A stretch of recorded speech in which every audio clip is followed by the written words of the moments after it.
Good morning সবাইকে। তো দেখো সকালে উঠে স্নান দান করেছি, শ্যাম্পু করলাম। তো ভাবলাম তোমাদের সাথে একটু কথা বলি আর ব্লগটা শুরু করি। তো যাই হোক, এবার এক ফ্রেশ খাবো আর সারাদিন কি করি না করি পুরোটাই তোমাদের সাথে শেয়ার করি। তো দেখতে থাকো ব্লগটা। তো দেখো এটা হচ্ছে দিদিদের রান্নাঘর। তো চলো তোমাদেরকে একটু দেখিয়ে দিই যতটুকু পারছি। তো এই দেখো,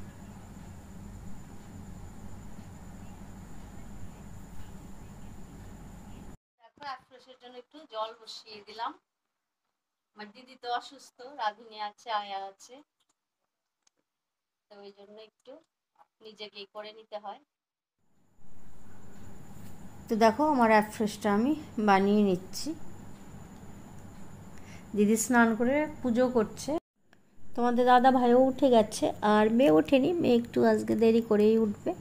তো দেখো আমি এবার বসে এক ফ্রেশটা খাবো।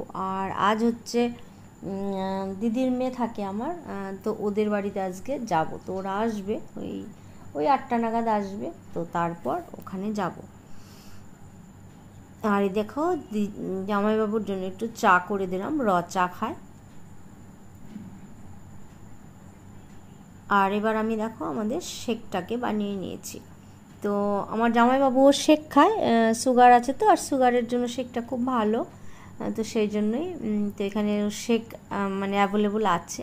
তো দই দিয়ে ম্যাঙ্গো শেক আমি বানিয়ে নিয়েছি আমাদের দুজনের জন্য, আর মেয়েরটা নর্মাল করে দিয়েছি। আর এদিকে দেখো এটা হচ্ছে সাবুদানা দিয়ে যে ম্যাঙ্গো দিয়ে ডেজার্টটা, সেটা তো দিদি আমাকে বললো, আমার ভিডিওতে দেখেছে, তো বললো যে ওটা কর। তা আমি বললাম ঠিক আছে, সবই ছিল। তো ওই আয়া দিদি যে ছিল আর কি, আমাকে হেল্প করেছে, ম্যাঙ্গো পিউরিটা বানিয়ে দিয়েছে, সাবুটাকেও সেদ্ধ করে দিয়েছে। তো আমি সাবুদানার ডেজার্টটা বানিয়ে দিয়েছি। তো যাই হোক, এবার কিন্তু এটা হয়ে গেছে। এটার রেসিপি আর শেয়ার করলাম না, সবাই দেখেছো, আমার চ্যানেলে আছে। আর যারা নতুন, যারা দেখোনি এই রেসিপিটা, আমার চ্যানেলে কিন্তু দেওয়া আছে সাবুদানা ম্যাঙ্গো ডেজার্ট। এটা একটা অসাধারণ রেসিপি। তবে আমি বাড়িতে যেরকম করি সেই দিন খুব একটা অতটা ভালো হয়নি, কারণ সাবুটাকে দিদি বেশি গলিয়ে দিয়েছিল আর চিনিটা উনি দিয়েছিলেন, তো চিনিটাও একটু বেশ কম হয়ে গেছিলো।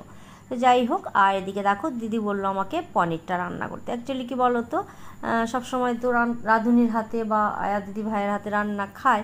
তো আমাকে বললো যে পনিরটা তুই করবি, আমি বললাম যে হ্যাঁ করবো। দিয়ে দেখো পনিরটাকে আমি করছি আলু দিয়ে, টমেটো দিয়ে, ওই পাতলা করেই করছি আর কি, কিন্তু খেতে কিন্তু ভালো হয়েছিল জানো তো পনিরটা। তো নিজের হাতে দিদিকে রান্না করে খাওয়াতে বেশ আমারও ভালোই লেগেছে, কারণ অনেক দিন পর এসছি। এর আগে এসেছিলাম অ্যানিভার্সারির সময়, তো তখন আর হয়ে ওঠেনি কোনো কিছু রান্না করা। আর যাই হোক, আর দিদি পুরো নিরামিষ খায় এখন, আলাদা রান্না হচ্ছে, এটা কিন্তু রান্নাঘরে রান্না হচ্ছে না, এটা একটা বারান্দায়। তো আমি ইন্ডাকশানে করছি আর কি, দিদি রান্নাটা এখানেই হয়। তো আমি জানতাম না, আমি জানি যে নিরামিষ খায়, কিন্তু রান্নাঘরে রান্নায়। তো এবার এসে শুনলাম যে টোটালি একদম মানে নিরামিষ বাসনে আলাদাভাবে রান্না করা হয়। তো কলকাতার ওয়েদারটা খুব ভালো পেয়েছি এবার জানো তো, মানে বৃষ্টি বৃষ্টি হচ্ছিল।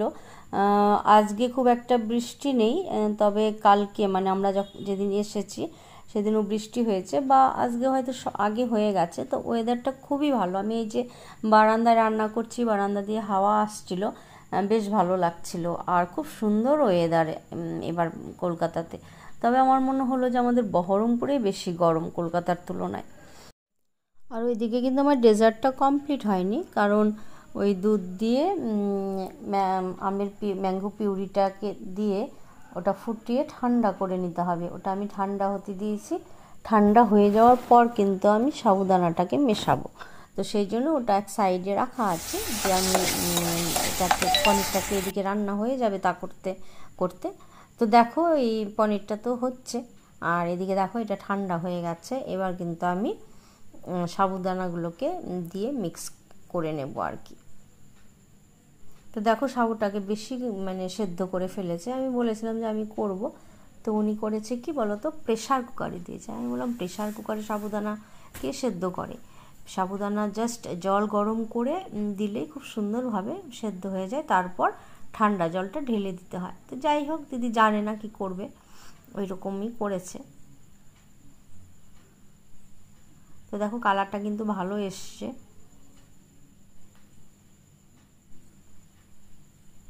তো এটা খুব ভালো একটা খুব সুন্দর ডেজার্ট আইটেম। আমার তো খুবই ভালো লাগে, আর এটা প্রত্যেকেরই ভালো লাগবে আর কি, এত সুন্দর একটা ডেজার্ট রেসিপি এটা। তো দেখো খুব সুন্দরভাবে এটাকে মিক্স করে নেওয়া হলো, আর ওপর থেকে ড্রাই ফ্রুটস দেওয়া হবে, দিয়ে এটাকে কিন্তু ফ্রিজে রাখতে হবে, ঠান্ডা করে খেলে তবেই কিন্তু এটা ভালো লাগবে। তো ড্রাই ফ্রুটস তোমরা তোমাদের পছন্দ মতো সব রকমই দিতে পারো। আমি কাজু দিয়েছি আর কিশমিশ দিয়েছি, আমন্ড দিতে পারো, আর অন্য কিছু চাইলেও অ্যাড করতে পারো।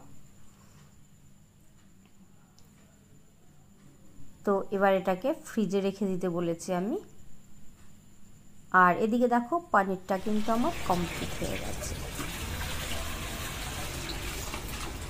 তো যাই হোক, রান্না হয়ে গেছে, আর দেখো এবার দুপুরের খাওয়া দাওয়া হবে। তো দিদিকে ঘরে আলাদাভাবে দেওয়া হয়েছে, দিদি ঘরে খাবে। আর এদিকে দেখো আলু দিয়ে চিচিঙ্গে দিয়ে ভাজা করেছে, সবজি দিয়ে ডাল করেছে, স্যালাড আর পনির।